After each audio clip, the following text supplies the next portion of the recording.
new products. This week's new products is really short. We have 2. Because we only have 2, but they're like 2 really good ones. So it's like, I think that's worth it. Yeah. All right. It's like 2 entrees. Right. So this is our new icon for our Raspberry Pi plates. Yeah. So okay, doesn't it look tasty? Doesn't it look tasty? All right. So the Raspberry Pi plate is finally out and shipping. Okay. And tell me what the Raspberry Pi plate does. Okay. So this is basically a prototyping plate for the Raspberry Pi, and I thought about everything I've learned from making shields for Arduino, and what people really liked about our prototyping shields, and I basically combined this into like a really awesome shield for, well, it's not a shield, it's a plate for, well, it's really dark. Is there any way we can? Yeah, why don't you keep talking? I'll get a light. Yeah, because it's hard to see the text. I can show it off in general.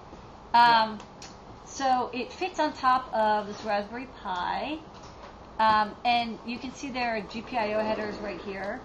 And these break out like I2C and SPI and serial TTL, and like I think there's 8 GPIO pins that are like, one of them does PWM, but they're pretty much just like GPIO. Okay, great, we get some light. That's awesome. Thank you. Yeah. It was just really dark here. All I've been doing today is moving around giant lights for filming. Anyways. Okay, so so there's this row of headers here, so for the GPIO, and so I wanted to break those out because as they were, they're just like a dual male header. So this is a PCB that fits on top. It comes as a kit, and eventually you might end up having it assembled. We have a super tall female header so that it goes above this really tall USB double connector. And then we have a bumper that comes with the kit, so it sits on top of the Ethernet jack. And that actually gives it a fair amount of support. I mean, it's not as nice as like the BeagleBone, which has like 2 double rows of header. It's still pretty good. So it breaks out all the pins in 2 ways. One, we have these 0.1 inch breakouts, which I put female headers in, so you can like, put wires in for quick wiring.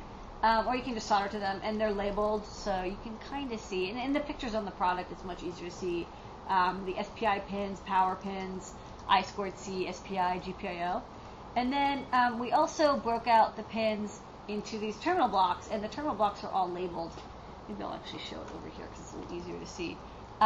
So we have the terminal blocks, and then I gave myself a little bit of space to label them, so as you're opening up the terminal blocks and shoving your wires in, you can see what it is you're connecting to. And then there's a prototyping area, and there's 2 kinds. There's the perf kind, and these are just like bare holes, and you can use a lot of solder to bridge them. And then there's a breadboard style area over here. And I also kind of sized it up so that you can fit a half-size breadboard here and use jumper wires. And we have a really good image of this. Actually, this one, just show the image of the breadboard. So you can use this for solderless prototyping. You can use like double-sided sticky tape or like any kind of like gum to stick the breadboard on top, and then you can connect to the female sockets that you soldered in, and so you can do like really quick, like on top of prototyping, which is one of the things I thought was really cool about Arduino shields, is that you can do prototyping on top. And then in the bottom corner and sort of the left corner down there, there's 4 more terminal blocks, and these are free terminal blocks. So you can use them for any kind of wiring, and they're broken out into pins right next to them. So I thought this was a really good like general purpose prototyping plate. Oh, there's also an SOIC breakout all the way to the left. You can see you can connect a surface mount pin, because we had to put something there, but I didn't want to put a perf board right above the Ethernet connector. Just a general question. Yeah. And this is more on the MakerBiz side. So we're ordering thousands of these PCBs. When someone orders thousands of PCBs of this size, what is a good price that they should kind of be in the range, by the way? Like $2. Yeah. Okay. It depends on, like, we like to go with the blue mask and the gold plate, and this is single-sided silk screen, but it does depend a little bit on how many holes there are. This does unfortunately have a lot of holes in it, and some places will say, hey, there's so many, the drilling takes so long, we actually charge you more. So we do have a, you should just shop around, but a couple bucks is, I think, what is a fair amount. Yeah. And someone wants to know if they can do Arduino stuff on the Pi. In our show and tell, which will be posted probably within an hour, Kevin was working on the Alamode, and that'll probably allow you to do more Arduino-like stuff. You can actually just plug in Arduino direct. I mean, like, you can run the IDE on a Raspberry Pi and use it as a computer and Yeah. connect an Arduino to a USB port. It works fine. Just use a USB hub. And I guess one last thing is, you're going to see the market flooded with with a lot of really cheap, crappy Raspberry Pi stuff that are made just to be low cost. We spend a lot of time making sure it's high quality because a lot of people who are buying Raspberry Pis are getting this and they've never soldered before. They've never done any type of electronics before, and we spend a lot of time on our boards. So when you get out there, if you're shopping for a deal and like if it's like 50 cents or $1, like you're kind of gonna get what you pay for. So like just be careful. Yeah. Like we priced this pretty good. I mean, Yeah. the terminal blocks are what makes it expensive, and the special extra tall header. But I think it's worth it. I think Yeah. this is good. I decided not to go with having a power regulator or level shifters on here. I wanted to go with a straight, breakout type of prototyping plate. I might eventually do a version that has additional stuff on it, like more chips, maybe like a more utilitarian that has like level shifters on it or buffers. But I kind of decided, like, if I can't have this for less than $20, like, people are going to want to buy it because if you're buying the computer itself for like $35, having a plate, even if it has like all this protection circuitry and extra regulators and whatever, and like now it's almost the same price as the computer. I just thought that people would kind of be disappointed by that. So I wanted to stick with something simple to start. All right, and next up, our new kind of product offering is called the Pi Cobbler.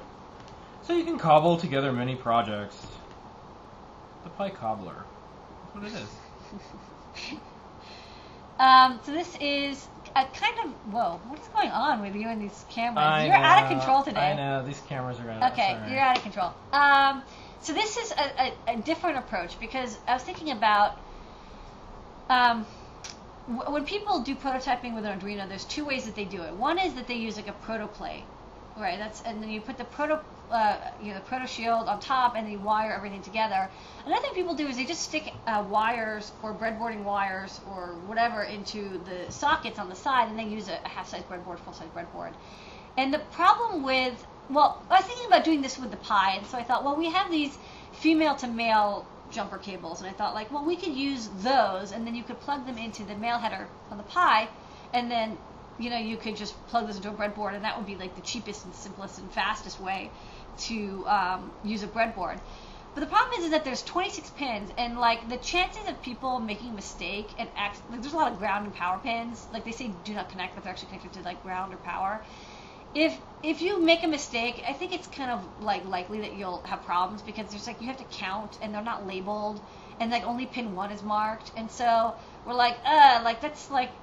It's possible for like people who are like really hardcore and willing to like sit there and count like okay down 12 and over 1 or whatever, but we wanted to make something that allowed you to use like a basic IDC cable, which is a low cost and easily available cable with a breadboard. And so I think maybe Phil Burgess came up with this, I don't remember. But anyways, like one of us came up with it, and basically it's just an IDC connector, and it's broken out to the side so that you can fit it into a breadboard, and it's labeled in a loving way with, can you see in there? Or maybe on this picture it's more visible.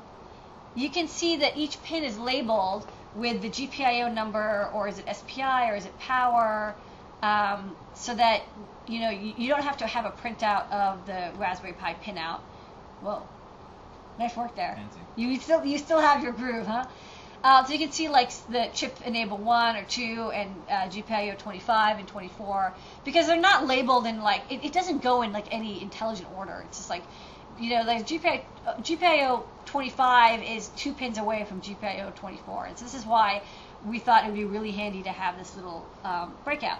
And so we basically it's a very simple kit, and it comes with a cable, and it's super fast to put together and assemble. It has like mounting holes, maybe you want to attach it to something. So we're thinking this should help people be able to cobble together basic projects before they even get to maybe having a prototype. Cobble together projects? Is that why it's called the Cobbler? I think actually Burgess came up with the name Cobbler, right? Yeah. Phil, Okay. Like Phil Burgess comes up with like something amazing like every other day. Yeah. So he gets a Cobbler naming credit. Okay, All right. we have to wrap up. Yeah, that was new products.